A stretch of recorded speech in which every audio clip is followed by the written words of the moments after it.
2 days ago. Standing before the ornate mirror in his Beverly Hills mansion, Sebastian Whitmore adjusted his Italian silk tie for the 10th time. His steel blue eyes reflected a question he refused to answer honestly. "Are you really sure about this?" His father's voice echoed in his mind like an immutable decree. "It's best for business, Sebastian. The Ashford family controls half the municipal contracts in California. Victoria will be a suitable wife." Suitable. What a cold word to describe a marriage. Sebastian ran his fingers through his perfectly styled brown hair and sighed. At 32, he had built a real estate empire that made his surname pronounced with reverence in boardrooms from Los Angeles to New York. But there he was, about to marry a woman he saw as merely a strategic business deal. "Of course I'm sure," he murmured to his reflection, without any conviction. Present. A Monday in March. The first call came at 6:47 a.m. Sebastian ignored it, turning over in the king-size bed of his Santa Monica hotel.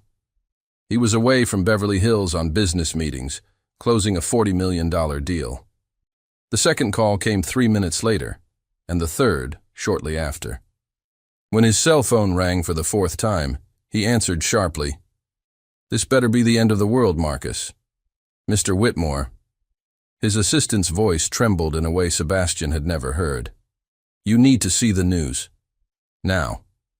Sebastian sat up abruptly, turning on the television. And there, in bold letters on the morning news, was the headline that would detonate his carefully planned life. Scandal. Mayor Edward Ashford arrested for corruption and money laundering. FBI investigates multi-million-dollar scheme. The anchor continued with a grave expression. In an operation that lasted 18 months, the FBI arrested Mayor Edward Ashford and 15 others early this morning in a bribery scheme that diverted more than $80 million from public coffers. According to sources, all Ashford family assets will be frozen. The phone slipped from Sebastian's hand. Victoria Ashford, his fiancée, the woman he would marry in exactly 3 weeks, was the daughter of a criminal. All the fortune that made that marriage strategic was about to disappear in lawsuits and federal seizures. Before he could process the information, his phone exploded with notifications. Messages from partners demanding explanations, emails from clients concerned about his association with the Ashford family. His inbox was absolute chaos. Then came the call he dreaded. "Sebastian Arthur Whitmore," his father's voice thundered through the speakerphone. "You're going to end that engagement immediately. I won't allow the Whitmore name to be tainted by this family of criminals. Dad, no excuses. End it today, and disappear from public view until this circus blows over. Go somewhere nobody knows you, understood?" The call ended before Sebastian could respond. He sank into the leather sofa in the hotel room, his head spinning. Part of him felt a secret and disturbing relief. He wouldn't have to marry Victoria. But the other part, the part molded by years of rigid education and family expectations, felt as if he had failed miserably. At 9:23 a.m., after an emergency meeting with his lawyers, Sebastian sent a concise message to Victoria. "We need to talk, in person." The response came in seconds. "Don't you dare show up here, you coward. You're as fake as everyone else." This was followed by 27 messages full of insults that would make a sailor blush. Sebastian simply turned off his cell phone. 3 hours later, Sebastian was driving his silver Porsche along the Pacific Coast Highway, fleeing the chaos his life had become. His father was right about one thing. He needed to disappear for a while, let the dust settle, reorganize his life. That's when he spotted the faded sign on the road. Willowbrook, 15 miles, the most charming town on the coast. Willowbrook. Sebastian had never heard of it. Perfect. 20 minutes later, he entered a town that seemed frozen in time. Cobblestone streets, shops with colorful facades, people walking unhurriedly. So different from the frenetic Los Angeles he knew. Sebastian parked in front of a small cafe and took a deep breath. Here, nobody knew him. Nobody knew about the scandal, about the broken engagement, about the business empire he commanded. Here, for the first time in years, he could just be Sebastian. Not knowing that, a few meters away, in a corner flower shop called Petals and Promises, a woman with honey-colored eyes was arranging a bouquet of peonies and was about to change his life forever. Destiny, after all, had plans that not even Sebastian Whitmore could control. Sebastian pushed open the door of Petals and Promises, and a small bell chimed above his head. The scent hit him immediately. Roses, lavender, and something sweetly unfamiliar that made him pause mid-step. The shop was cramped but charming, every surface covered with blooms in terracotta pots and vintage vases. Soft jazz played from a radio somewhere in the back. Sunlight streamed through the front window, illuminating dust motes that danced in the air like tiny stars. "I'll be right with you," a voice called from behind a towering display of sunflowers. Sebastian wandered deeper into the shop, his designer shoes silent on the worn wooden floor. He felt oddly out of place in his $3,000 suit, surrounded by such unpretentious beauty. Then she emerged from behind the flowers, and Sebastian forgot how to breathe. She was nothing like the women in his usual circle. No designer clothes, no perfectly applied makeup, no calculated elegance. She wore faded jeans with dirt smudges on the knees, a simple green t-shirt, and her auburn hair was pulled back in a messy ponytail. But her eyes, those warm, honey-colored eyes, sparkled with a genuine joy he hadn't seen in years. "Hi there. Sorry about the wait. Wedding season is killing me." She wiped her hands on her jeans and smiled. "I'm Magnolia, Maggie for short. What can I help you with today?" Magnolia. Even her name was different. Perfect. Sebastian realized he was staring. I need flowers." "Well, you came to the right place." Her smile widened, revealing a small dimple in her left cheek. "What's the occasion? Anniversary? Apology? Sorry I forgot your birthday bouquet?" Sebastian's mind went blank. Why had he come in here? He didn't need flowers. "Housewarming. I just moved here." The lie surprised him with how easily it came. "Oh, you're the guy who rented the old Fitzgerald cottage." Maggie's eyes lit up. "Mrs. Chen at the bakery mentioned someone from the city took it for a few months. Welcome to Willowbrook." Sebastian blinked. How did news travel so fast in this town? He'd literally driven past a "for rent" sign 20 minutes ago and called the number on impulse. "Thank you. It seemed like a quiet place to work remotely." "Quiet is our specialty." Maggie moved toward a display of mixed bouquets, her movements graceful despite her casual appearance. "So, for housewarming, I'd suggest something cheerful.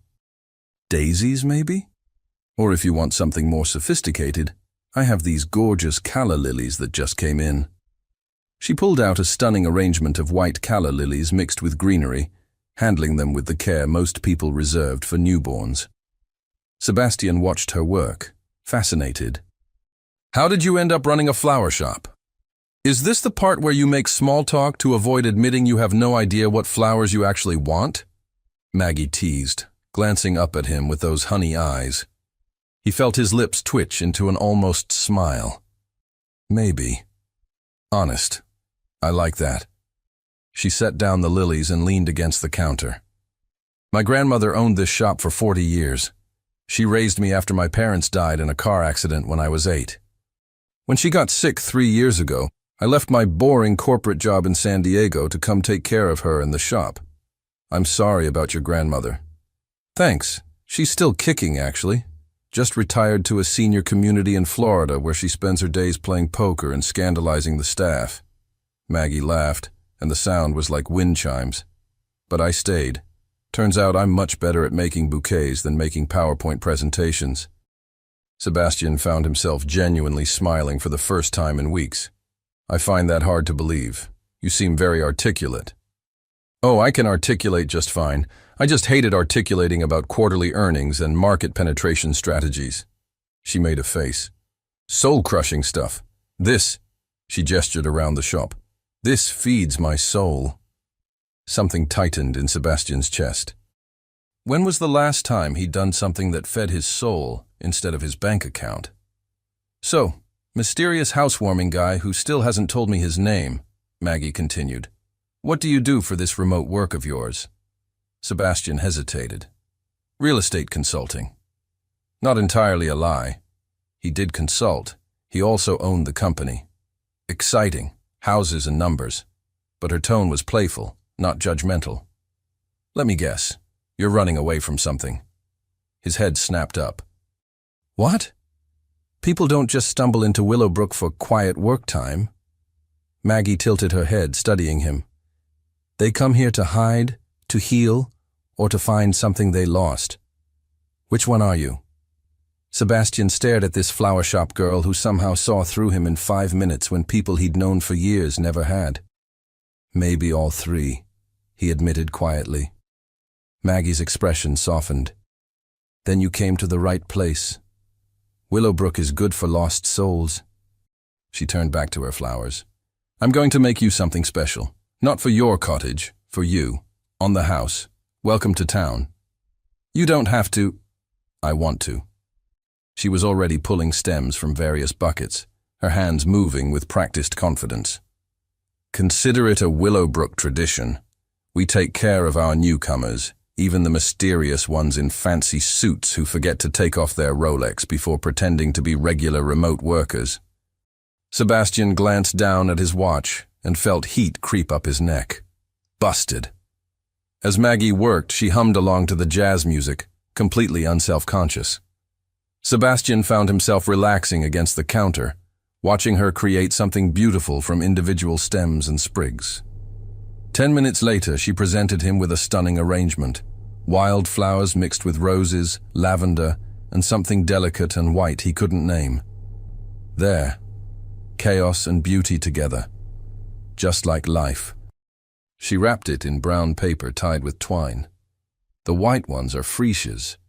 They mean rebirth and new beginnings. Figured you could use some of that. Sebastian took the bouquet, their fingers brushing for just a second. An electric current shot through him at the contact. Thank you, Maggie. Really. You still haven't told me your name, mystery man. He should use a fake name. Something simple and forgettable. Instead, he heard himself say, Sebastian. Sebastian. She tested it out, smiling. Fancy name for a fancy guy. Well, Sebastian, welcome to Willowbrook. Come back anytime you need flowers, or conversation, or just a place where nobody knows your business. If only she knew how desperately he needed exactly that. As Sebastian walked out into the sunshine, bouquet in hand, he felt something shift inside him. For the first time since that morning's catastrophic news, he felt like maybe, just maybe, everything would be okay. He glanced back through the shop window and saw Maggie already back at work, creating beauty from simple stems and petals. And Sebastian Whitmore, billionaire real estate mogul, made a decision that would change everything. He would come back tomorrow. Sebastian did come back the next day. And the day after that. By the end of his first week in Willowbrook, he'd bought enough flowers to fill a botanical garden. Daisies for the kitchen table, tulips because the living room looked bare, orchids for the bedroom nightstand, each visit lasting a little longer than the last. Maggie saw right through him by visit number 3. You know, she said on Thursday afternoon, barely suppressing a smile as Sebastian pretended to examine a potted fern. Most people don't need fresh flowers every single day. Your cottage must look like a wedding venue by now. Sebastian set down the fern, caught. Maybe I just really appreciate good floral arrangements. Uh-huh. Maggie crossed her arms, that dimple appearing in her cheek. Or maybe you're just terrible at making friends and this is the only way you know how to have human interaction. He laughed, actually laughed, something he hadn't done genuinely in months. You've figured me out completely. It's a gift. She moved to water a display of roses near the window. So, Sebastian, the real estate consultant who buys flowers he doesn't need, want to tell me what you're really running from? The question hung in the air between them, softened by the afternoon sunlight streaming through the shop windows. Sebastian should deflect, change the subject, keep his carefully constructed distance. Instead, he found himself saying, "An engagement that imploded spectacularly." Maggie's hands stilled on the watering can. She turned to face him fully, her honey eyes kind. "Recent? Last week, her father got arrested for corruption. My father demanded I end it immediately to protect the family name." The words tumbled out, a simplified version of the truth. "I didn't love her, but I thought I was doing the right thing, building something stable." Stable and loveless sounds miserable. It was practical. So is a tax return, but nobody wants to marry one. Maggie set down the watering can and walked closer. "Did you want to marry her?" Sebastian ran a hand through his hair, a gesture he only made when truly unsettled. "I wanted to make my father proud, to do what was expected. I've spent my whole life building what I was supposed to build, becoming who I was supposed to become. I don't even know anymore what I actually want." Well, that's sad as hell. Maggie's bluntness should have offended him. Instead, it felt refreshing. "You're what, early 30s, and you've never asked yourself what makes you happy?" 32, and no, not really. He looked at her, really looked at her. This woman in dirt-stained jeans, who seemed more content than anyone he'd ever known in Beverly Hills. "What makes you happy, Maggie?" She considered the question seriously. Sunrise over the ocean. That first sip of really good coffee. When someone tells me the flowers I arranged made them cry at their daughter's wedding. The smell of rain, my grandmother's laugh. She smiled. Simple things mostly, the kind you can't buy. That sounds nice. It is. She moved back to her workspace, gathering supplies. You should try it sometime, finding joy in simple things. I wouldn't know where to start. Maggie grinned mischievously. Lucky for you, I'm an excellent teacher. This Saturday, there's a farmer's market in the town square. Live music, fresh produce, overpriced organic soap. Very simple, very joyful. Come with me. Sebastian's heart kicked unexpectedly. Are you asking me on a date? I'm asking if you want to experience what normal people do for fun. But her cheeks flushed slightly. If it happens to feel date-like, well, consider it a bonus lesson in finding happiness. Before he could overthink it, Sebastian said, "What time?" Saturday morning arrived with clear skies and Sebastian's first real bout of nervousness in years. He'd negotiated billion-dollar deals without breaking a sweat, but the thought of spending the day with Maggie made his palms damp. He changed shirts 3 times before settling on a simple navy button-down and jeans, probably the most casual outfit he'd worn since college. Maggie was waiting outside her shop, wearing a yellow sundress that made her look like living sunshine. When she saw him, her face lit up. "You own jeans. I was half expecting you to show up in a 3-piece suit." "I'm full of surprises." "I'm starting to see that." The farmer's market was exactly as advertised. Crowded, loud, and chaotic in the best way. Vendors called out their wares, children chased each other between stalls, and a bluegrass band played on a small stage.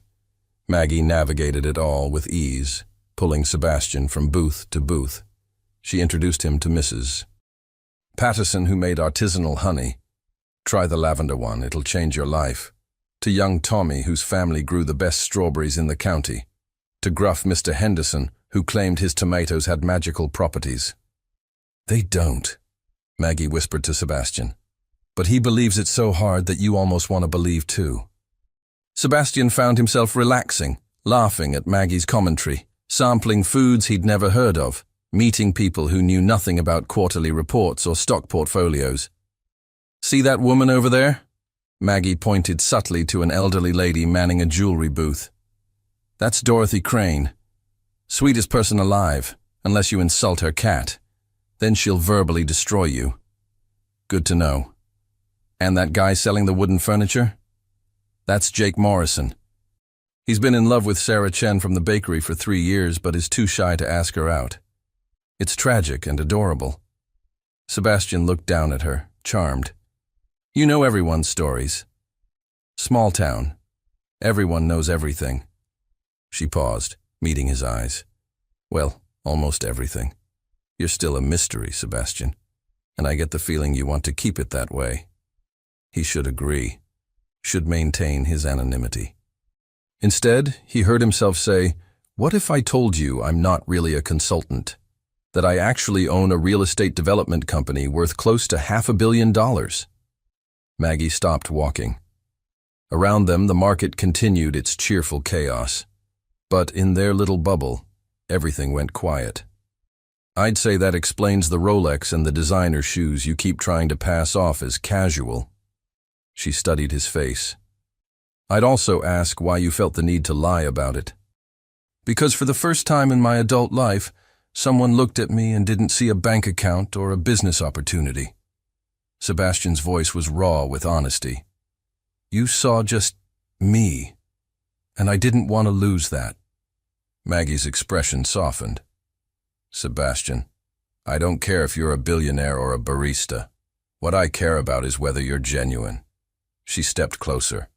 Are you genuine? I'm trying to be. He'd never meant anything more. For the first time in a very long time, I'm trying to figure out who I actually am beyond my last name and net worth. And being here, with you, it feels like maybe I can. She smiled then, that full, radiant smile that made something in his chest ache. Okay then, no more lies? No more lies. Good. Maggie linked her arm through his, natural as breathing. Because I'm about to introduce you to the best apple cider you'll ever taste, and I need you to give me your honest reaction. It's very important to my credibility as a Willowbrook tour guide. As they walked together through the market, Sebastian realized something that should have terrified him. He was falling for her. Fast and completely. This woman who found joy in simple things and saw through his defenses like they were made of glass. And for once, he didn't want to run from his feelings. He wanted to lean into them, even if it meant risking everything. 3 perfect weeks passed like a dream Sebastian never wanted to wake from. He and Maggie fell into an easy rhythm. Morning coffee at her shop before she opened, evening walks along the beach, dinners at the small Italian restaurant where everyone knew her name. She taught him to appreciate things he'd never noticed before. The way morning glories only bloomed at dawn, how the ocean sounded different depending on the moon phase, that homemade bread tasted better than anything from a 5-star restaurant. In return, Sebastian found himself sharing pieces of his real life. Not the tabloid version, but the truth. The pressure of being Richard Whitmore's only son. The loneliness of building an empire with no one to share it with. The hollow feeling of success without purpose. Maggie listened to it all without judgment, her hand in his as they sat on the beach watching the sunset. You know what I think? She said one evening, her head resting on his shoulder. I think you've been living someone else's dream for so long, you forgot to have your own. Maybe I'm starting to find it. Sebastian kissed the top of her head, breathing in her lavender shampoo. Here, with you. She tilted her face up to his, and he kissed her properly. Soft and sweet, and full of promises he wanted desperately to keep. Everything was perfect. Until his phone rang at 2 a.m. on a Tuesday. Sebastian jolted awake, fumbling for his phone on the nightstand. He'd been ignoring most calls from his old life, but the name on the screen made his blood run cold. Dad, emergency. Hello? Sebastian, thank God. His father's voice was strained in a way he'd never heard. It's your mother. She's in the hospital. Heart attack. You need to come home, now. The world tilted sideways. What? But she's only 58. She's healthy. Stress-induced, the doctor said. The scandal with the Ashfords, the media circus, it's been too much. Richard Whitmore's voice cracked. Please, son. She's asking for you. Sebastian was already pulling on clothes, his hands shaking. I'm in Willowbrook. It's about 2 hours. I'll be there as soon as I can. Willowbrook? What the hell are you doing there? But his father didn't wait for an answer. Never mind. Just hurry. The call ended. Sebastian stood in the dark cottage, his heart hammering. He needed to go, right now. But Maggie. He dialed her number, praying she'd answer. Sebastian? Her voice was sleepy, confused. It's 2 a.m, what's wrong? It's my mother. Heart attack. I have to go to Los Angeles right now. The words came out rushed, panicked. I'm sorry, I know this is sudden, but I don't know when I'll be back and Hey, breathe. Maggie's voice was instantly alert, soothing. Of course you have to go. Is she okay? I don't know. My father sounded... He couldn't finish the sentence. Go. Drive safe. Text me when you get there, okay? A pause. Sebastian, I'm here. Whatever you need. Those simple words steadied him more than she could know. Thank you. I'll call you as soon as I can. The drive to Los Angeles was a blur of dark highways and darker thoughts. Sebastian's mind raced between memories of his mother, her rare smiles, the way she'd defended his choices even when his father disapproved, how she'd looked sad when he announced his engagement to Victoria. Are you sure she makes you happy, darling? She'd asked. He'd lied and said yes. Cedars-Sinai Medical Center loomed ahead, all modern glass and harsh fluorescent lights. Sebastian found his father in the cardiac ICU waiting room, looking decades older than when he'd last seen him. Dad. Richard Whitmore stood, and for the first time in Sebastian's life, his father hugged him. Really hugged him, desperate and scared. She's stable now, Richard said, his voice rough. But it was close, Sebastian. Too close. A doctor appeared, explaining medical terms Sebastian barely processed. Stress, exhaustion, warning signs they'd all ignored. His mother would recover, but she needed rest. Peace. No more stress. Sebastian was allowed in to see her finally, at dawn. Catherine Whitmore looked small and fragile in the hospital bed, so different from the poised socialite who commanded every room she entered. But when she saw Sebastian, her eyes lit up. My boy. Mom. He took her hand carefully, mindful of the IV. You scared us. I scared myself. She smiled weakly. Apparently, I need to learn to relax. Your father's already talking about retirement and moving to a beach house. Can you imagine? Sebastian could, actually. And the image didn't seem as absurd as it once would have. Sebastian. His mother's voice grew serious. I need to tell you something. The engagement with Victoria. I'm glad it ended. You deserve more than a strategic alliance. You deserve real love. Mom, I know you've been hiding somewhere. Your father's investigators tracked you to Willowbrook. She squeezed his hand. Is there someone there? Someone who makes you happy? Sebastian thought of Maggie, her sunshine smile, her dirt-stained jeans, her ability to find joy in apple cider and morning glories. Yes, he admitted softly. There is. Good. Catherine's smile was genuine. Then don't let your father or anyone else ruin it. Promise me. I promise. Sebastian stayed in Los Angeles for 3 days, until his mother was moved out of ICU. He texted Maggie updates, called her each night, counting the hours until he could return. But on the 4th day, everything changed. He was in his father's study, discussing his mother's care plan, when his phone buzzed with a notification. A news alert. Whitmore ear spotted. Billionaire Sebastian Whitmore emerges after weeks in hiding following Ashford scandal. Below it, a photo. Him and Maggie at the farmer's market, her arm linked through his, both of them laughing. The caption read, Who is the mystery woman who captured the most eligible bachelor's heart? Sebastian's blood turned to ice. What is it? His father asked. Before Sebastian could answer, his phone rang. Marcus, his assistant. Sir, we have a situation. The press has identified you in Willowbrook. There are already 3 news vans heading that way. And... Marcus hesitated. Victoria Ashford just gave an interview claiming you abandoned her family in their time of need. She's threatening to sue for breach of contract and emotional distress. Sebastian closed his eyes. How long until they reach Willowbrook? An hour, maybe less. He had to warn Maggie. Had to explain before she saw her face plastered across tabloids, before reporters descended on her quiet shop, before his world contaminated the peace she'd built. Sebastian grabbed his keys and ran. But he was already too late. By the time he screeched into Willowbrook's main street, 2 news vans were already parked outside Petals and Promises. Reporters swarmed the shop entrance, cameras flashing. And there, visible through her shop window, was Maggie, staring at a tablet someone must have shown her, her face pale with shock as she looked at headlines Sebastian could imagine. Billionaire's secret romance. From scandal to small-town girl. Sebastian Whitmore's rebound fling? Their eyes met across the chaos. In hers, he saw betrayal, confusion, hurt. Sebastian pushed through the crowd of reporters shouting questions, but Maggie had already turned away from the window.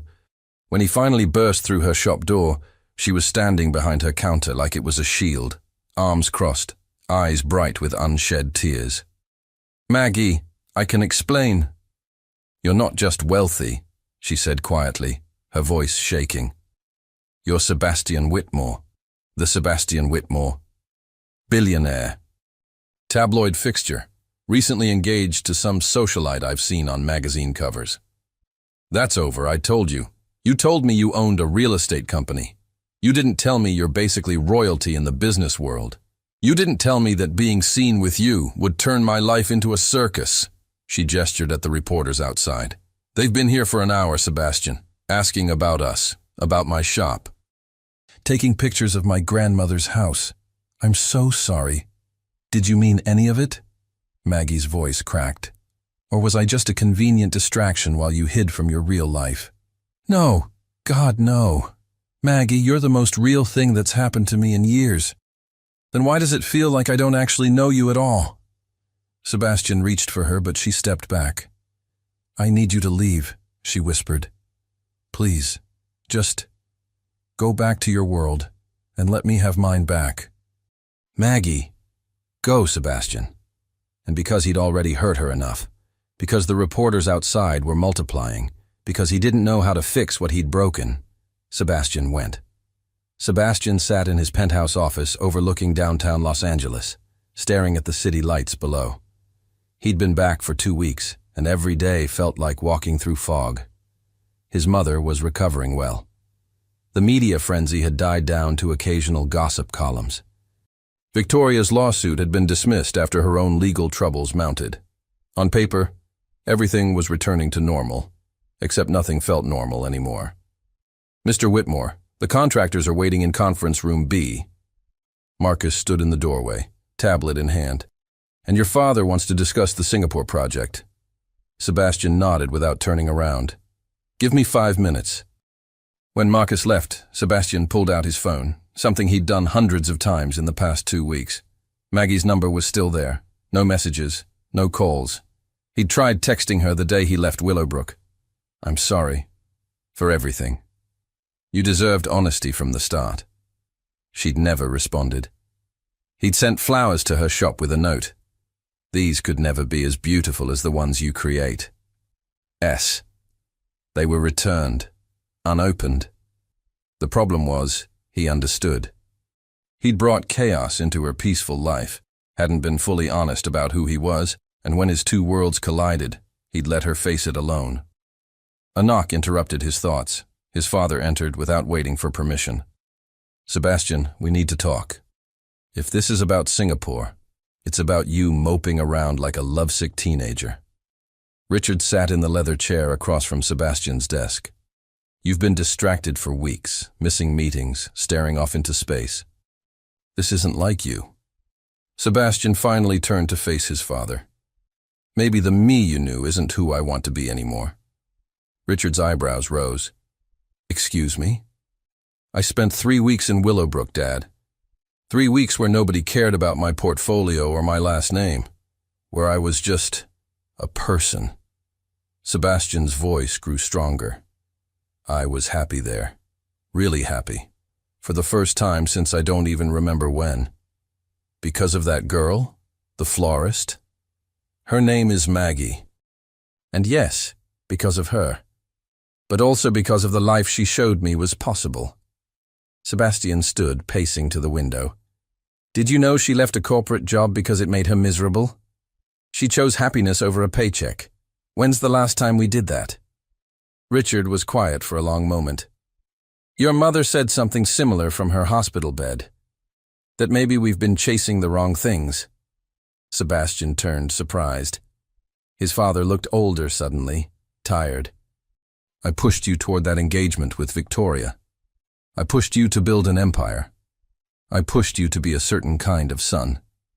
Richard met Sebastian's eyes. I never asked if any of it made you happy. Dad, your mother's heart attack terrified me, Sebastian. Made me realize that all the money and power in the world means nothing if the people you love are miserable. Richard stood, walking to join Sebastian at the window. If this woman, Maggie, if she makes you happy, then maybe I've been wrong about what matters. Sebastian felt something crack open in his chest. I hurt her. Badly. I don't even know if she'd give me another chance. Then you fight for her. Richard clapped a hand on Sebastian's shoulder. Real happiness is rare, son. When you find it, you don't let it go without a fight. Meanwhile, in Willowbrook, Maggie was trying very hard to pretend everything was fine. The reporters had finally left after the first week. The curious stares from locals had faded to occasional sympathetic looks. Her shop was busy again with regular customers instead of gossip seekers. Everything was back to normal. Except Maggie felt like she'd left a piece of herself in those 3 weeks with Sebastian. You're arranging those roses way too aggressively. Her grandmother's voice came from the shop entrance. Maggie looked up to see Dorothy Crane, not her grandmother, but close enough, watching her with knowing eyes. I'm fine, Mrs. Crane. Child, you've been fine for 2 weeks now, and you're more miserable than I've ever seen you. Dorothy shuffled over, her cane tapping on the wooden floor. Talk to me. Maggie set down the roses, her eyes stinging. I fell for him, Dorothy. Really fell for him. And then I found out he'd been lying about who he was, and suddenly there were cameras and reporters and his ex-fiancée on TV, and I just... Her voice broke. I panicked. I told him to leave. Did he lie, though? About the important things? He said he was a consultant. He's a billionaire. I'm not asking about his tax bracket, dear. Did he lie about his feelings? About enjoying your company? About finding peace here? Maggie thought back to every conversation, every laugh, every quiet moment on the beach. No, she admitted softly. I don't think he did. Then maybe you punished him for being famous instead of for actually deceiving you. Dorothy's voice was gentle.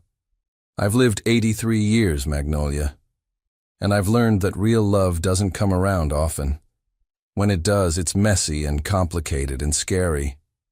But it's worth fighting for. What if I already ruined it? Then you fix it. Dorothy smiled. That boy sent you flowers every day for a week. He clearly doesn't give up easily. Maggie hadn't told anyone about the flowers. She'd been sending them to the senior center and the hospital, unable to look at them without her heart aching. I don't even know where to start. You start by asking yourself one question. Do you love him? Maggie closed her eyes. She saw Sebastian smile when he tasted apple cider for the first time, his wonder at the farmer's market, the vulnerable way he'd shared his fears and dreams, the gentle way he'd kissed her as the sun set over the ocean. Yes, she whispered. I love him. Then the rest is just details, honey. That evening, Maggie sat in her apartment above the shop, staring at her laptop. She'd spent the past hour reading about Sebastian Whitmore, not the tabloid gossip, but the real articles. His business achievements, his charitable foundations, interviews where he talked about sustainability in real estate, about creating affordable housing projects alongside luxury developments. She found an article from 5 years ago where he'd funded an entire community garden project in an underserved Los Angeles neighborhood. The photo showed him in jeans and a t-shirt, dirt on his hands, planting vegetables with local kids. He told her he didn't know how to find joy in simple things. But he had, once, before the weight of expectations buried it. Maggie's phone buzzed. A text from an unknown number. "Hi Maggie, this is Marcus Chen, Mr. Whitmore's assistant. I apologize for the intrusion. Sebastian doesn't know I'm contacting you. But I've worked for him for 7 years, and I've never seen him as happy as he was those weeks in Willowbrook. He's miserable without you. If there's any chance you might reconsider, he'll be at the Beverly Hills Botanical Gardens tomorrow at 2 p.m. He goes there every Saturday now. Says the flowers remind him of your shop." Marcus. Maggie read the message 3 times, her heart pounding. Beverly Hills was 2 hours away. She'd have to close the shop early. Drive into the city she'd gladly left behind. Risk getting her heart broken again. But Dorothy was right. Real love was worth fighting for. And Sebastian Whitmore, billionaire, business mogul, and the man who'd taught her that love could bloom in the most unexpected places, was worth the risk. Maggie grabbed her keys. The Beverly Hills Botanical Gardens were stunning.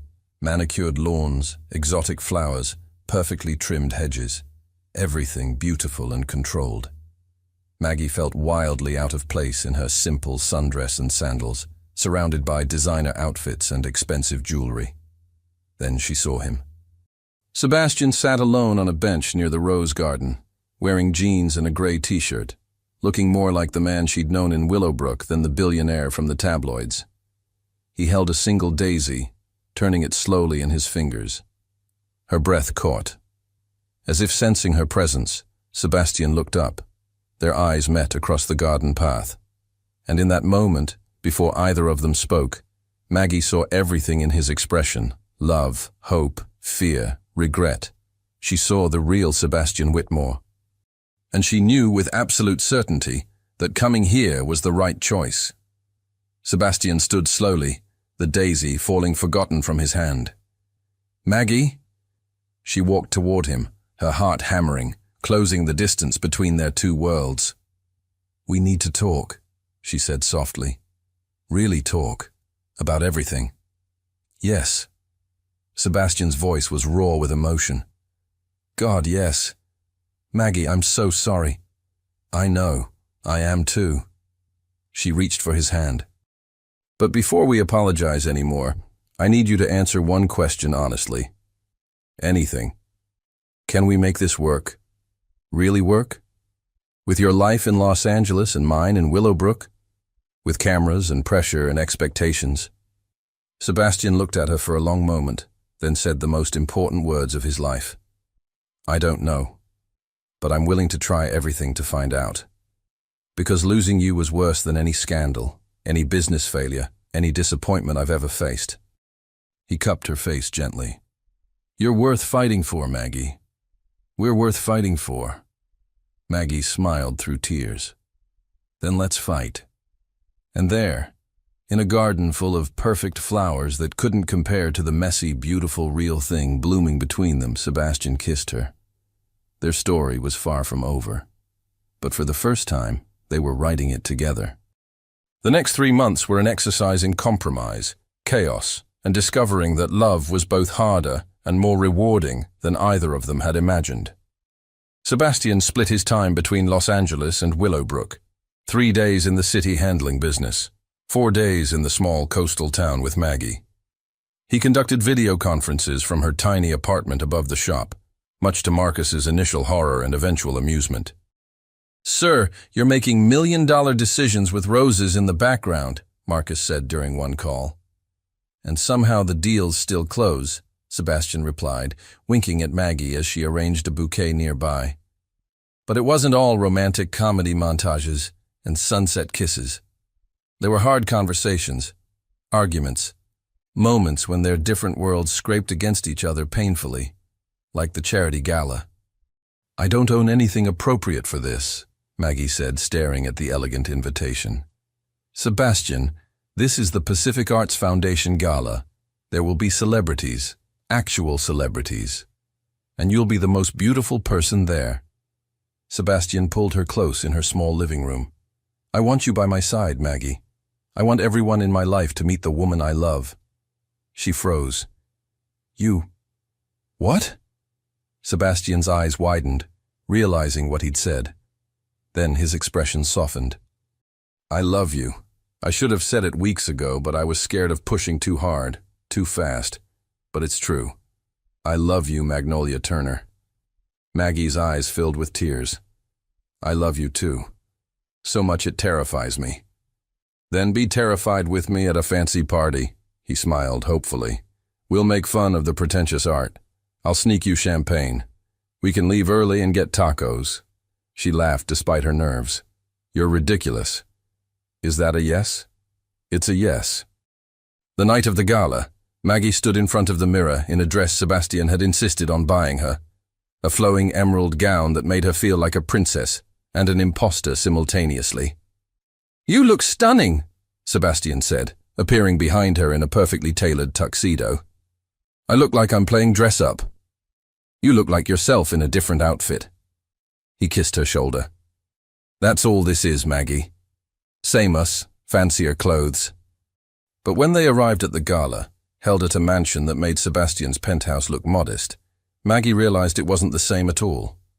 Women in designer gowns air-kissed Sebastian, their eyes raking over Maggie with thinly veiled curiosity. Men discussed stock portfolios and yacht clubs. Everyone seemed to know everyone, moving through conversations with practiced ease. Maggie felt like she was drowning in shallow water. Sebastian Whitmore! A woman's voice cut through the crowd like a knife. Maggie turned to see a stunning blonde in a white gown approaching, her smile sharp as broken glass. Victoria Ashford. Victoria! Sebastian's voice went cold. What are you doing here? The Ashford name still opens doors, darling, even if Daddy's current address is less prestigious. She turned to Maggie, her smile not reaching her eyes. And you must be the little flower girl I've heard so much about. How quaint. Maggie, I know who she is. Maggie extended her hand, refusing to be intimidated. Nice to meet you. Victoria's handshake was brief, dismissive. How sweet that Sebastian found someone so uncomplicated. Much easier than dealing with someone from his actual social circle. Victoria, that's enough. Sebastian's voice was steel. Oh, relax. I'm just curious how long this little experiment lasts. Victoria's eyes glittered with malice. Tell me, Maggie, what do you two possibly talk about? Does he explain quarterly earnings while you discuss daisy varieties? We talk about things that matter, Maggie said quietly, her heart pounding. Things you clearly wouldn't understand. How adorable. She has claws. Victoria laughed, but there was bitterness in it. Good luck, darling. You'll need it. Sebastian's world eats girls like you for breakfast. She glided away, leaving tension in her wake. I'm sorry, Sebastian said immediately. She's bitter and cruel and... She's right, though, isn't she? Maggie's voice shook. I don't belong here, Sebastian. Look around. Everyone here speaks the same language, knows the same people, plays the same games. I sell flowers for a living. I wear jeans with dirt stains. I've never been on a yacht or discussed stock portfolios. And I love every single one of those things about you. But is love enough? Maggie looked up at him, tears threatening. When our worlds are this different... Before Sebastian could answer, a voice interrupted. Sebastian Whitmore, ignoring me at my own event? I'm wounded. An elegant older woman approached, her silver hair styled impeccably, her eyes warm despite her formal demeanor. Mrs. Adelaide. Sebastian relaxed slightly. I didn't realize this was your foundation. Of course it is. I've only been running it for 30 years. She turned to Maggie with genuine interest. And who is this lovely young woman you're hiding in the corner? This is Maggie Turner. Maggie, this is Charlotte Adelaide. She's the most meddlesome old woman in Beverly Hills, Charlotte finished with a wink.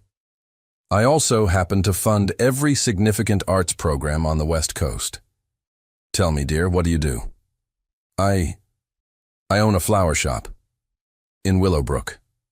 Maggie waited for the dismissal, the polite disinterest. Instead, Charlotte's face lit up. Petals and promises? I've heard of it. My daughter sent me photos of an arrangement you made for her wedding last month. Absolutely exquisite work. Maggie blinked, surprised. Thank you. You have real talent, my dear. Not just arranging flowers, but understanding emotional resonance through visual art. Charlotte studied Maggie thoughtfully. Have you ever considered larger installations? Corporate events? Gallery openings? No, I haven't really thought about it. You should. I'm planning a spring fundraiser. We need someone who can transform the sculpture garden into something magical. Charlotte pulled out a business card. Call my assistant. I'd love to discuss a commission. She swept away, leaving Maggie staring at the card in shock.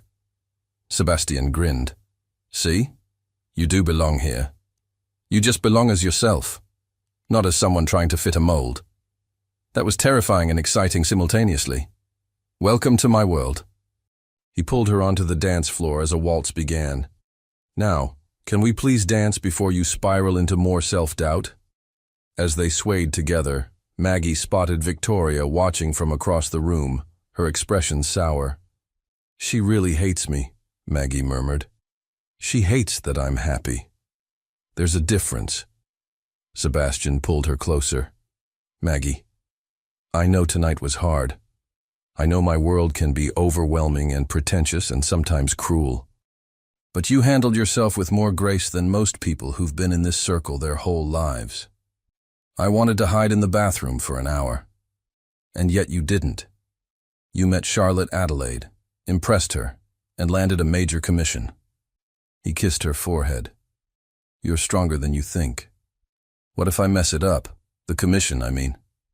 Then you'll learn and do better next time. That's how growth works. Sebastian smiled. Besides, I've seen your work. You're going to blow them away. As the night wore on, Maggie found herself relaxing. She talked to Charlotte's daughter about wedding flowers, commiserated with a young artist about imposter syndrome, and even made a gallery owner laugh with a story about a customer who insisted on talking to his roses. Later, as promised, they left early and got tacos from a food truck, sitting on the curb in their formal wear. This, Maggie said, biting into her carne asada taco, is the best part of the night. Agreed. Sebastian loosened his bow tie. Though watching you handle Victoria was pretty spectacular too. I was terrified. You were magnificent. He set down his taco and took her hand. Maggie, I know we're still figuring out how to blend our lives. It won't always be easy. There will be more Victorias, more uncomfortable galas, more moments where you feel out of place. Encouraging speech so far, she teased gently. But, he continued, there will also be moments like this, and mornings in your shop, and walks on the beach, and building something real together, even when it's messy. He squeezed her hand. You asked if love is enough. Maybe it's not. Maybe we also need patience, and compromise, and trust. But I'm willing to put in the work if you are. Maggie looked at this man, brilliant, wealthy, powerful Sebastian Whitmore, sitting on a curb in a $1,000 tuxedo, eating tacos and looking at her like she was his whole world. I'm willing, she said softly, even when it's scary. Especially when it's scary. They kissed, tasting like lime and cilantro, and promises. A flash went off nearby, paparazzi who'd followed them from the gala. Maggie groaned. Great. Now we'll be on tomorrow's gossip sites. Let them write what they want. Sebastian stood, pulling her up. I'm done hiding what matters most to me. As they walked to his car, hand in hand, Maggie realized something important. She didn't need to belong to his world, or make him belong to hers. They were creating their own world together, and that was enough. 6 months into their relationship, Sebastian stood in his penthouse, staring at the contract that could change everything. The Singapore Development Project. $2 billion. 3 years of work, the biggest deal of his career. and it required him to relocate to Singapore for at least 18 months. "You have to take it," his father said, sitting across from him. "This is the opportunity of a lifetime, Sebastian. It'll establish Whitmore Development as a global powerhouse." "I know what it means, Dad." "Then why do you look like you're going to decline?" Richard's eyes narrowed. "It's the girl, isn't it? Her name is Maggie. And yes, it's about her." Sebastian ran his hands through his hair. "How can I ask her to leave her shop, her town, her entire life to follow me to Singapore for 18 months? You're a Whitmore. She should be honored to—" "Stop." Sebastian's voice was sharp. "Don't finish that sentence. Maggie isn't some accessory to my career. She's built a life she loves, and I won't ask her to abandon it." "So you'll abandon your career instead?" "Sebastian, be reasonable. This is business." "This is my life, Dad, and for the first time, I have something in it worth more than a business deal." Richard stood, frustrated. "You have 48 hours to decide. Don't throw away your future for a flower shop girl." After his father left, Sebastian sat in the silence of his penthouse, the city lights blinking below. He'd worked his entire life for opportunities like Singapore, but the thought of being half a world away from Maggie for 18 months felt unbearable. His phone buzzed. "A text from Maggie. Crazy day at the shop. Can't wait to see you this weekend. Love you."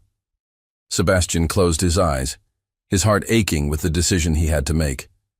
That weekend in Willowbrook, Sebastian tried to act normal, but Maggie knew him too well now. "Okay, spill," she said Friday night as they walked along the beach. "You've been distracted all evening. What's wrong?"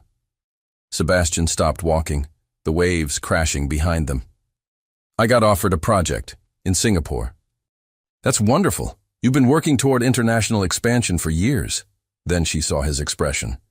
"What's the catch?" 18 months, on site. I'd have to relocate."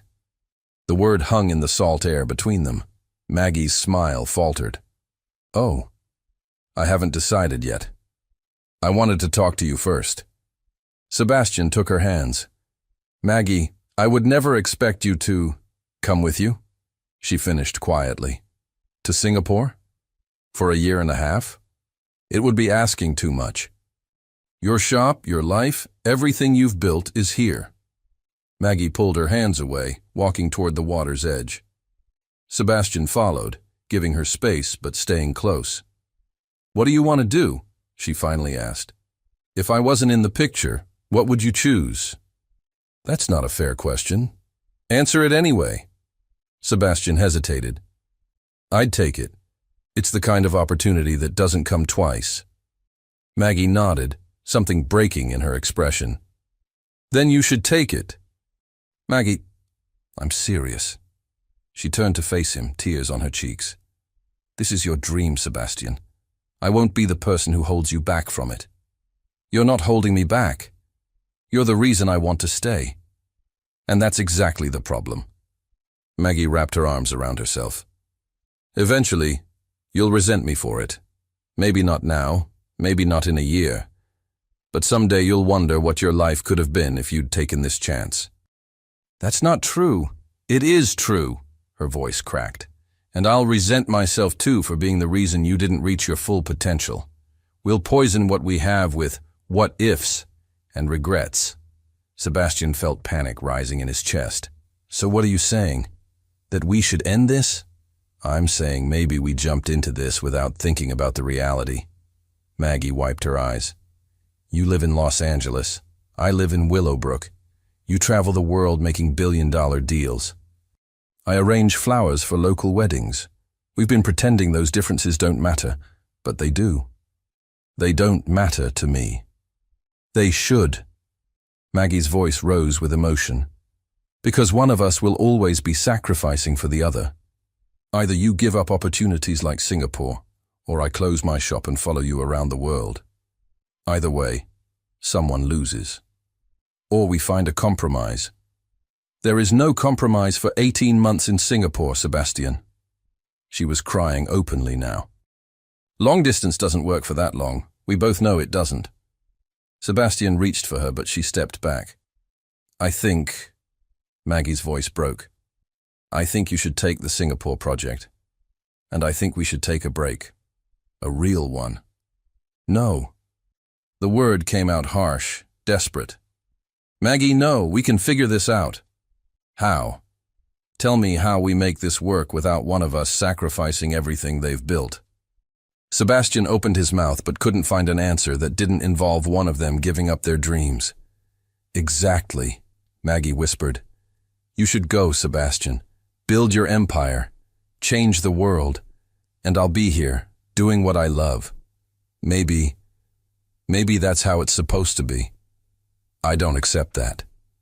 You don't have to accept it. But it's the truth. Maggie turned away, her shoulders shaking. I love you. God, I love you so much. But love isn't always enough to bridge impossible distances. Sebastian felt his world crumbling. This couldn't be how they ended. Not like this.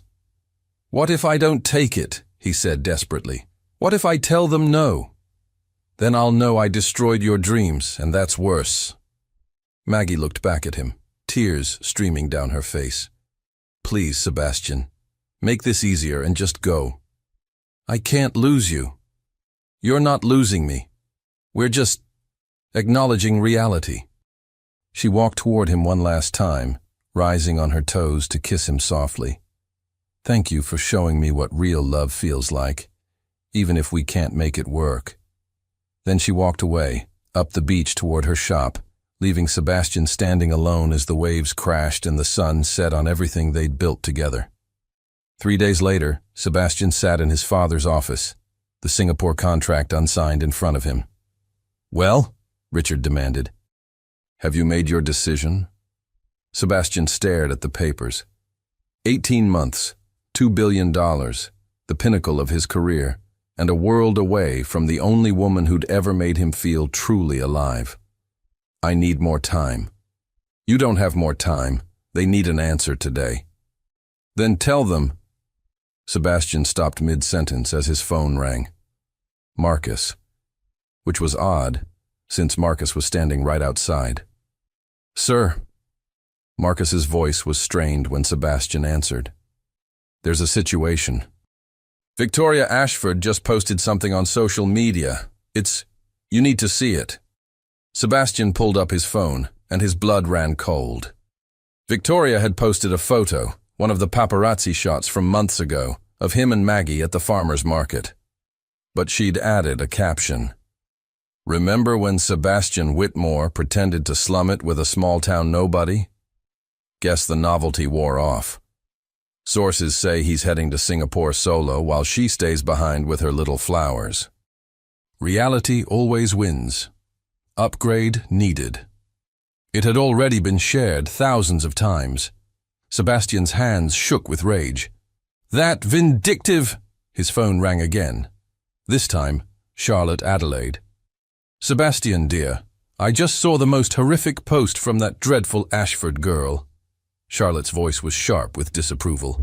Please tell me you're not actually abandoning that talented young woman. It's complicated, Charlotte. Love usually is. Her voice softened. But I've lived 83 years, and I've learned that the complicated things are the ones worth fighting for. Don't be a fool, Sebastian. She hung up before he could respond. Sebastian looked at his father, at the contract, at the future laid out before him in black and white. And suddenly, with perfect clarity, he knew what he had to do. It was risky. It was impulsive. It might blow up in his face. But Maggie was worth the risk. Dad, Sebastian stood, leaving the contract on the desk. I'm not taking Singapore. Sebastian, I'm not taking it. Because you were wrong about something important. He headed for the door. The opportunity of a lifetime isn't a building in Singapore. It's building a life with someone who makes me want to be better than just successful. Where are you going? To fix the biggest mistake I've ever made. Sebastian ran. Sebastian broke every speed limit between Los Angeles and Willowbrook. His mind raced faster than his Porsche. He had a plan, admittedly half-formed and possibly insane, but a plan nonetheless. He'd spent the entire drive making calls, pulling strings, calling in favors. Now he just needed Maggie to hear him out. He screeched into Willowbrook's main street at sunset, parking haphazardly in front of Petals and Promises. The shop was dark, the closed sign already flipped. Panic seized him. What if she refused to see him? What if he was too late? Sebastian ran to the side entrance that led to her apartment, taking the stairs 2 at a time. He pounded on her door, breathless. "Maggie! Maggie, please! I need to talk to you." Silence. "I know you saw Victoria's post. I know you probably think I've already made my choice.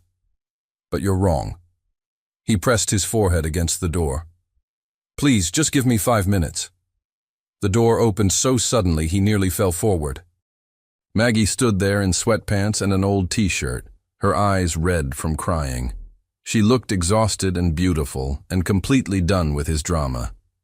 "What are you doing here, Sebastian?" "I didn't take it, the Singapore project. I turned it down." Her eyes widened. "What? No. No, Sebastian, you can't." "I already did." He stepped into her apartment before she could close the door. "But before you yell at me for throwing away my career, I need you to listen to my actual plan." "And there's a plan?" "A brilliant plan, possibly insane, but brilliant." Sebastian pulled out his phone, opening emails and documents. "I've been on the phone for 3 hours. I declined Singapore, but I proposed something different. I'll consult remotely, flying out quarterly for site visits. Meanwhile, I'm restructuring my company." "Restructuring how?" "Marcus is going to take over as CEO of Whitmore Development's day-to-day operations. He's been running half of it anyway, and he's brilliant." Sebastian scrolled through his notes. "I'll remain chairman, focusing on strategy and new opportunities, which means I can work from anywhere." Maggie stared at him. "Anywhere?" "Anywhere." He took her hands.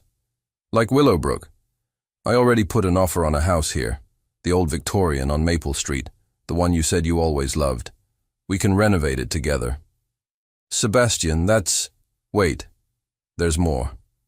He was talking fast now, energized. "I spoke with Charlotte Adelaide. She wants to partner with you on a new venture, high-end floral installations for events and galleries based here but serving clients throughout California. She'll provide startup capital and connections. You'd keep your shop but expand into something bigger." Maggie's mouth opened, but no sound came out. "And here's the best part." Sebastian pulled up a final document. "I'm starting a foundation, affordable housing development with community gardens and green spaces. Real projects that matter, not just profit margins. I want to build things that make a difference."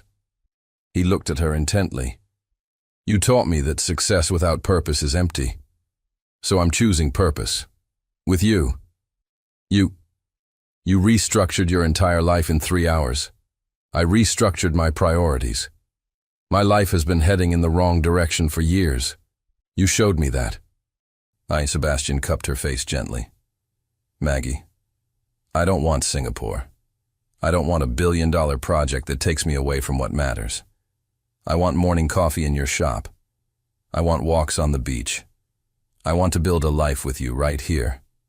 Tears spilled down Maggie's cheeks. "What if you regret it?"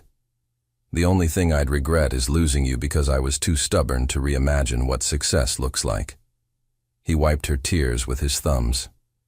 "You were right that someone would have to sacrifice, but it doesn't have to be all or nothing. We can both have our dreams if we're willing to compromise and build something new together." "You're really staying? In Willowbrook?" "I'm really staying, if you'll have me." Maggie laughed through her tears.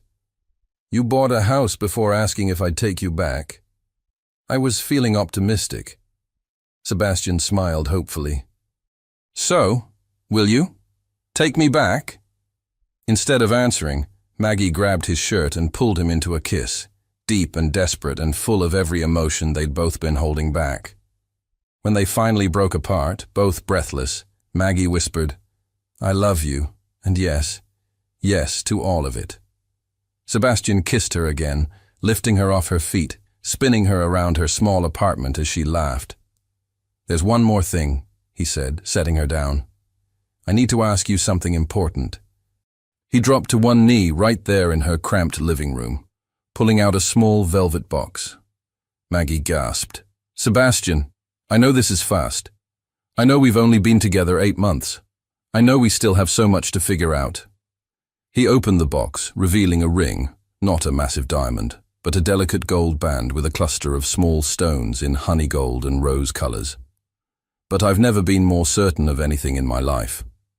Magnolia Turner, will you marry me?" "Is that ring designed to look like flowers?" Maggie asked through happy tears. "Yellow sapphires and morganite. The jeweler said they reminded him of a sunset garden." Sebastian's voice shook slightly. "I wanted something as unique as you. So, is that a yes?" "Yes." Maggie pulled him to his feet. "Yes, yes, 1,000 times yes." Sebastian slipped the ring onto her finger, and it fit perfectly, like everything about them, imperfect and messy, and absolutely right. 6 months later, the wedding took place in Willowbrook's town square, transformed into a garden wonderland by Maggie's designs. Flowers everywhere, wildflowers mixed with roses, exactly like the first bouquet she'd made for Sebastian. Charlotte Adelaide sat in the front row, beaming. Marcus served as best man, having become one of Sebastian's closest friends. Dorothy Crane officiated, because of course she was also somehow an ordained minister. Sebastian's mother, recovered and radiant, cried happy tears. Even his father admitted grudgingly that he'd perhaps been wrong about the flower shop girl. Victoria Ashford wasn't invited, obviously, though she did send a passive-aggressive gift basket that Maggie donated to charity with gleeful satisfaction. As Sebastian watched Maggie walk down the aisle in a simple lace dress, flowers woven through her hair, he thought about the phone call that had changed his life 8 months ago, the scandal, the escape to Willowbrook, the woman with honey eyes who'd taught him what really mattered. "You look like you won the lottery," Marcus whispered. "Better," Sebastian replied. "I found home." When Maggie reached him, she was crying and smiling simultaneously. "Hi," she whispered. "Hi yourself." Sebastian took her hands. "Ready to officially make this permanent?" "I've been ready since you walked into my flower shop and pretended to need a housewarming bouquet." "I did need it. I just didn't know I needed you more." Dorothy cleared her throat. "If you two are done being adorable, we have a wedding to perform." The ceremony was perfect. Personal vows that made everyone cry, rings exchanged under an arch of peonies and roses, a kiss that earned cheers from the entire town. At the reception, held in the garden of their newly renovated Victorian house, Sebastian gave a toast. "A year ago, I thought I had everything figured out. Success, status, a predetermined path." He looked at Maggie, his wife, his partner, his home. "Then I drove into a small town trying to escape my life, and instead I found it. Maggie taught me that the best things in life aren't planned. They bloom when you're brave enough to let them." As the sun set over Willowbrook, painting the sky in shades of gold and rose, Sebastian danced with his bride surrounded by flowers and friends and a future full of possibilities. "Happy?" Maggie asked, her head on his shoulder. "Happier than I knew was possible." "Good." She looked up at him, eyes sparkling. "Because I have news." "What kind of news?" "The kind where our family is expanding. In about 7 months." Sebastian stopped dancing, staring at her in wonder. "You're pregnant." "Surprise!" Maggie bit her lip nervously.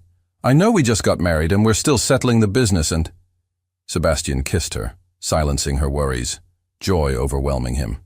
"Best day ever," he said against her lips. And there, in the garden of their home in the small town that had saved them both, Sebastian Whitmore and Maggie Turner Whitmore began the next chapter of their impossible, improbable, absolutely perfect love story, where billionaires learned to slow down, where flower shops became empires, and where 2 different worlds became one beautiful life. 5 years later, the morning sun streamed through the windows of the Whitmore Victorian on Maple Street, illuminating a scene of beautiful chaos. Sebastian sat at the kitchen table, laptop open, video conference in progress with the Tokyo office. But his attention was divided between the screen and the small whirlwind of energy spinning around the kitchen. "Daddy, look, I made a bouquet." 4-year-old Lily Whitmore held up a handful of dandelions and wildflowers, her honey-colored eyes, so like her mother's, shining with pride. Her dark curls, inherited from Sebastian, were already escaping the ponytail Maggie had carefully tied that morning. "It's beautiful, sweetheart," Sebastian mouthed, his mic on mute. "Show Mommy." "Mommy's on the phone with the museum people," Lily announced at full volume, completely unaware of Sebastian's meeting. Through his earpiece, Sebastian heard his Tokyo partners chuckle. "Family life, Whitmore-san?" "The best kind of chaos," Sebastian replied with a grin, finally unmuting. "Gentlemen, can we pick this up this afternoon? I have a very important floral consultation that can't wait." After ending the call, Sebastian scooped Lily into his arms. "Now, tell me about this masterpiece. The yellow ones are for happiness, and the purple ones are for, Lily scrunched her face in concentration. "I forget, but Mommy will know." They found Maggie in her expanded studio, what used to be the Victorians' conservatory, now a workspace where she designed the installations that had made Petals and Promises events one of the most sought-after floral design companies on the West Coast. She was indeed on the phone, but she smiled and waved when she saw them, gesturing for them to wait. Sebastian watched his wife work, still marveling at how she balanced everything. The original shop in town, now run by 2 employees, the event design business, motherhood, and somehow still finding time to teach local kids about gardening every Saturday. "Perfect, Charlotte. Yes, we can absolutely handle the museum gala. I'm thinking suspended installations, LED lighting, something dramatic." Maggie was sketching as she spoke, her free hand moving in graceful arcs. "I'll have mock-ups by Friday, you too. Bye." She hung up and immediately crouched down to Lily's level. "What do we have here?" "I made you flowers, Mommy. These are spectacular. Let me see." Maggie examined each stem seriously. "Dandelions for wishes coming true, violets for faithfulness, and... oh, is this clover? That's for good luck." "I'm good at flowers like you," Lily beamed. "You absolutely are." Maggie kissed her daughter's forehead. "Want to help me arrange them in a vase?" As mother and daughter worked together, Sebastian leaned against the doorframe, his heart full. His phone buzzed. A text from Marcus. Board meeting moved to 3 p.m. Also, the affordable housing project in Oakland just got final approval. "We break ground next month." Sebastian smiled. The Whitmore Foundation had completed 7 residential developments in 5 years. Affordable housing with community gardens, exactly like he'd envisioned. Marcus ran Whitmore development brilliantly, while Sebastian focused on projects that mattered. "Earth to Sebastian," Maggie's voice broke through his thoughts. "You have that look again." "What look?" "The I can't believe this is my life look."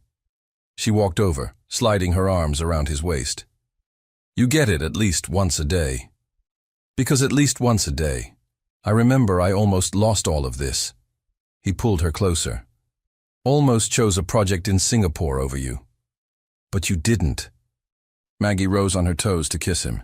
"You chose us. And built something even better." "Gross! Mommy and Daddy are kissing again." Lily made exaggerated gagging sounds. A new voice joined in, small but determined. "Oss! Oss!" 2-year-old James toddled into the conservatory, his chubby hands reaching up. "Up, Daddy, up!" Sebastian lifted his son, who immediately grabbed his father's nose. "Got you." "You got me," Sebastian agreed, making his son giggle. Maggie's phone rang again. She glanced at the screen, and her eyes widened. "It's the Today Show producer. They want to feature the business next month." "Answer it," Sebastian encouraged. "I've got the troops." As Maggie stepped away to take the call, Lily tugged on Sebastian's shirt. "Daddy, can we visit the shop today? I want to see the new roses." "Absolutely. But first we have a very important lunch date. With who? With Grandma and Grandpa, all four of them. An hour later, the Whitmore family gathered at the Willowbrook Beach Cafe, a weekly tradition that had started 3 years ago. Catherine and Richard Whitmore sat across from Dorothy Crane and, via video call on a propped tablet, Maggie's grandmother Eleanor calling from her Florida retirement community. "There are my beautiful great-grandbabies," Eleanor cooed through the screen. "Lily, darling, show Grandma Ellie your dress." Lily twirled, showing off her flower print sundress. "Mommy and me made it match. Gorgeous. And James, my handsome boy, give Grandma a wave." James waved enthusiastically, accidentally smacking his grandfather Richard in the process. "Easy there, Tiger," Richard chuckled, catching the small hand. A laugh that would have been unthinkable 5 years ago. Becoming a grandfather had softened Richard Whitmore in ways business never could. Catherine leaned over to Maggie. "I heard about the Today Show. I'm so proud of you, darling." "Thank you, Catherine. Though I'm terrified I'll say something ridiculous on national television." "You'll be perfect," Dorothy interjected. "Just like you always are." Sebastian watched his mother and Maggie chat like old friends, remembered how Catherine had welcomed Maggie into the family with open arms after that first awkward meeting. His father had taken longer, but even Richard had eventually admitted that Sebastian had chosen well. "So, Sebastian," Richard said, bouncing James on his knee, "I heard the Oakland project got approved. Congratulations." "Thanks, Dad. It's going to be our biggest one yet. 150 units, rooftop gardens, community center. Making a real difference." Richard's voice held genuine pride. "Your mother and I have been discussing joining the foundation board. Put our network to good use for something meaningful." Sebastian blinked, surprised. "Really?" "Really. Turns out retirement is boring when you've spent 40 years working." Richard smiled. "Might as well make the golden years count for something." Maggie squeezed Sebastian's hand under the table, both of them sharing a private moment of joy. That evening, after the kids were asleep, Sebastian and Maggie sat on their porch swing, watching the sun set over Willowbrook. "Big day tomorrow," Maggie murmured, her head on Sebastian's shoulder. "The museum proposal? And Lily's first day of pre-K. And your foundation board meeting. And I have 3 consultations scheduled." She laughed softly. "Remember when you said you wanted a simple life?" "I said I wanted a meaningful life. Simple was never part of the plan." Sebastian kissed her temple. "Besides, our chaos is perfect." "It really is." Maggie was quiet for a moment. "Sebastian, I need to tell you something." His heart skipped. "Good something or bad something?" "Good something. Great something, actually." She turned to face him, eyes sparkling. "I'm pregnant again." Sebastian's face split into a massive grin. "Again? Really? Really? I took the test this morning. I wanted to wait until we had a quiet moment to tell you." She bit her lip. "Are you happy? I know we said we'd wait another year, but..." Sebastian cut her off with a kiss, deep and joyful. "I'm ecstatic, thrilled, over the moon. Even though it means more chaos. Especially because it means more chaos." He placed his hand on her still flat stomach. "Our beautiful, perfect chaos." They sat in comfortable silence, watching the stars emerge over their small town, the place that had saved them both and become their forever home. "You know what I was thinking about today?" Maggie said softly. "That morning you walked into my shop, pretending you needed flowers for your cottage. You were so out of place in your expensive suit, looking completely lost." "I was lost. I just didn't know it yet." "And now?" Sebastian looked at their Victorian house, warm light glowing from the windows. Inside were their children, sleeping peacefully. Around them was the town that had embraced them, and beside him was the woman who'd taught him what really mattered. "Now I'm found, completely, perfectly found." Maggie smiled. "Me too." Miles away in Beverly Hills, Victoria Ashford scrolled through social media and came across a photo, Sebastian and Maggie at a charity gala, both glowing with happiness, the caption mentioning their growing family and successful businesses. She stared at it for a long moment, then closed the app. Some people were just meant to find their happy ending, and some people spent their lives being bitter about other people's joy. Victoria chose to order another martini.